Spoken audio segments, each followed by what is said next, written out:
ओम नमो भगवते वासुदेवाय.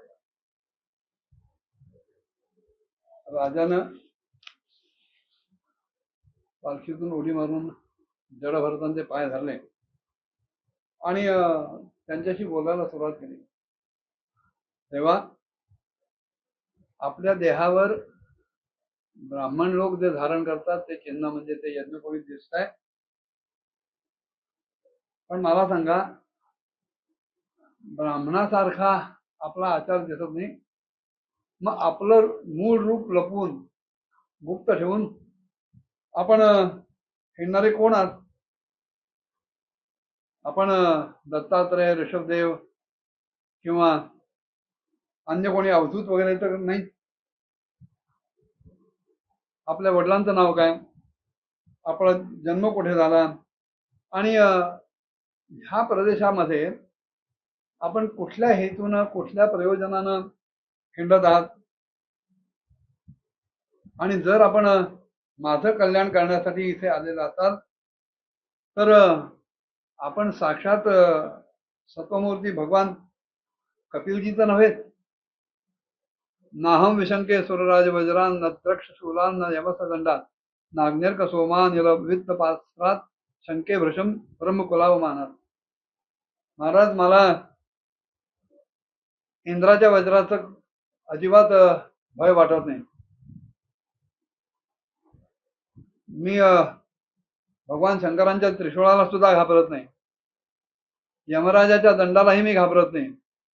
अग्नी, सूर्य, चंद्र, वायू आणि कुबेर यांच्या अस्त्रशस्त्रांना सुद्धा मी घाबरत नाही. त्यांच्यापासून सुद्धा मला भय वाटत नाही. पण मला एकाच गोष्टीपासून भय वाटतं आणि ते म्हणजे ब्राह्मण कुळाकडनं, ब्राह्मण कुळाचा जर माझ्याकडून काही अपमान झाला तर त्या अपमानाचं मात्र मला प्रचंड भय वाटतं. त्यामुळे कृपा करून आपण मला सांगावं की आपल्या ठिकाणी अशा प्रकारचं हे अध्यात्म ज्ञान, पारमार्थिक ज्ञान आणि हे जे आत्मिक बळ आहे हे सगळं लपवून गुप्त ठेवून आपण एखाद्या सामान्य माणसासारखं, एखाद्या मूर्खासारखं, एखाद्या वेड्यासारखं, मतिभ्रष्ट माणसासारखं असं का बरं हिंडताय? आणि असे आपण मुळात नेमके कोण आहात? कारण आपल्या एकूण आचरणावरनं विषयांबद्दल आपल्या चित्तामध्ये जराशी सुद्धा आसक्ती दिसत नाही. आपण मगाशी जे काही सांगितलं त्याचा मी मनोमन खूप विचार करतोय, त्याच्यावर चिंतन करतोय. पण तरी सुद्धा आपली जी आंतरिक स्थिती आहे त्या आंतरिक स्थितीचा थांग काही मला लागत नाहीये. आपल्याबद्दलचा माझ्या मनातला संदेह की दूर होत नाहीये. खरं तर मी आत्मज्ञानी मुनींचे जे परमगुरु आणि साक्षात भगवान श्रीहरीचे, त्यांच्या ज्ञानशक्तीचे अवतार योगेश्वर कपिल महामुनी त्यांना हेच विचारायला चाललो होतो की ह्या लोकांमध्ये एकमात्र असं शरण्य स्थान नेमकं कोणतं आहे? आपण जे की मला मगाशी ऐकवलं, जे सांगितलं त्याच्यावरनं असा संशय येतोय की जे ज्ञान घ्यायला मी कपिल महामुनींकडे चाललोय, आपणच तर ते कपिल महामुनी नव्हेत. लोकांची ही सगळी अवस्था बघितल्यानंतर वाटेल तिथे आपलं मूळ स्वरूप प्रकट करू नये अशा विचारानं आपण स्वतःला झाकून ठेवलंय का?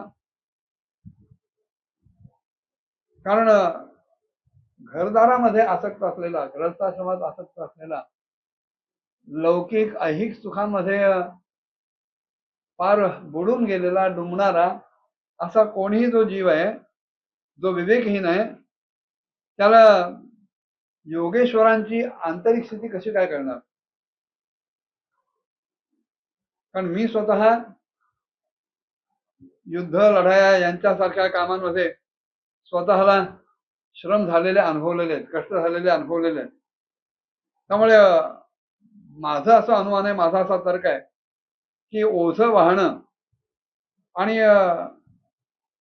मार्गात चालणं हे तर कोणालाही आवश्यकच आहे, कोणालाही चुकलेलं नाहीये.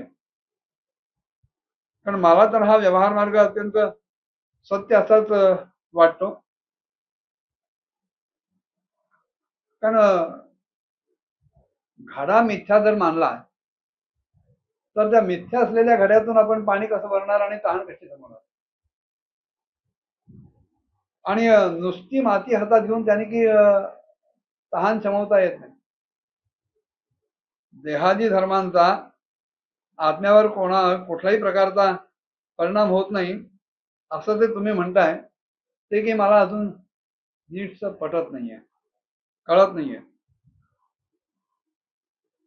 कारण मातीपासून जेव्हा भांड तयार होईल, त्या भांड्यात जेव्हा पाणी टाकू, त्या पाण्यात जेव्हा धान्य टाकू, तांदूळ टाकू आणि ते भांड जेव्हा अग्नीवर ठेवू, तेव्हाच त्या अग्नीमुळे भांड तापेल, भांड्यामुळे आतलं पाणी तापेल, पाणी तापल्यामुळे आतले धान्याचे कण शिजतील. पण हे सगळं जर आपण मिथ्या मानलं तर हा व्यवहार सिद्ध होणार नाही. तेव्हा आपल्या उपाधीच्या धर्मांप्रमाणे वागूनच देह, इंद्रिय, प्राण आणि मनाच्या सान्निध्यात आत्म्याला सुद्धा त्यांच्या धर्माचा, समाधी गोष्टींचा अनुभव येतो. आपण हे जे काही मी दंड वगैरे देईन त्या गोष्टीतला फोलपणा सांगितला, व्यर्थता सांगितली, तर तो राजा म्हणून एकदा नियुक्त झाल्यानंतर प्रजेचे शासन करणं, त्यांचं पालन करणं आणि त्या शासनाच्या विरुद्ध जो कोणी जाईल त्याला दंड करणं हे त्याचं कामच आहे. आपण जे काही पेष्टपेषण न्याय सांगितला तो सुद्धा इथे लागू पडत नाही. कारण आपल्या धर्माचं आचरण करणं हीच भगवंताची सेवा आहे. आणि अशी सेवा करणारा जो कोणी असेल त्याच्याच संपूर्ण पापराशीचं नाश होतो, नष्ट होतो. महाराज आपण दीनबंधू आहात.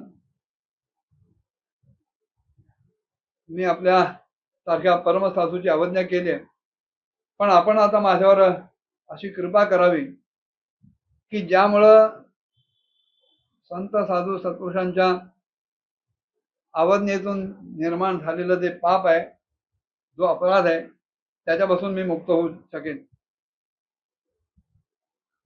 आपण खरोखर देहाभिमान शून्य आहात आणि विश्वबंधू असल्या भगवान श्री हरींचे अनन्य भक्त आहात आणि म्हणून सगळ्यांच्या ठिकाणी आपली दृष्टी समान आहे. त्यामुळे आपल्या ठिकाणी कुठल्याही प्रकारचा मानापमान इत्यादी विकार संभवत नाही. तरी सुद्धा महापुरुषांचा अपमान केल्यामुळं माझ्यासारख्या माणसाकडनं जे की अपराध झालेले आहेत ते आपल्या कृपेनेच नाहीसे होऊ शकतात. ह्या राजाच्या बोलण्यात सत्य, मिथ्या, असत्य हा जो काही विषय आलाय, वाचारंभणम विकारो नामधेयम मृत्तिका इत्येव सत्यम, असं एक छांदोग्य उपनिषदाचं वचन आहे.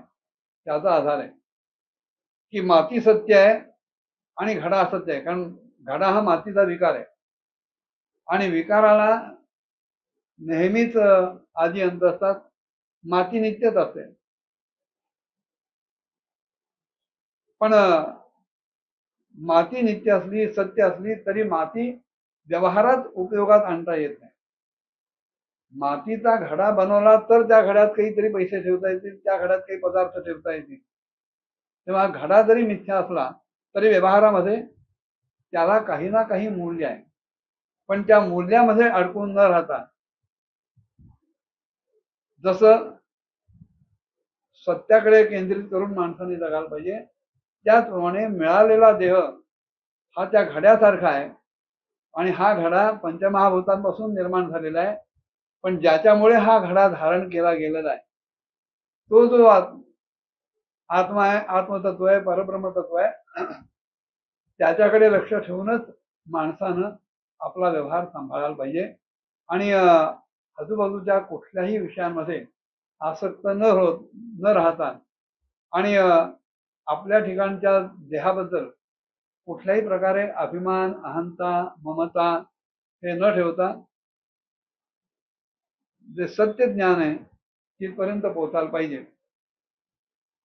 राजाने केलेली विनंती ऐकल्यानंतर जडभरताने त्याला खऱ्या अर्थाने उपदेश करायला सुरुवात केली. कारण असं आहे, ना पृष्ठ कसिचित ब्रूयात, कोणी काही जिज्ञासापूर्वक विचारल्याशिवाय त्याला चातुर्याच्या, शहाणपणाच्या काही गोष्टी सांगण्यात अर्थ नसतो, कारण ते व्यर्थ जातं.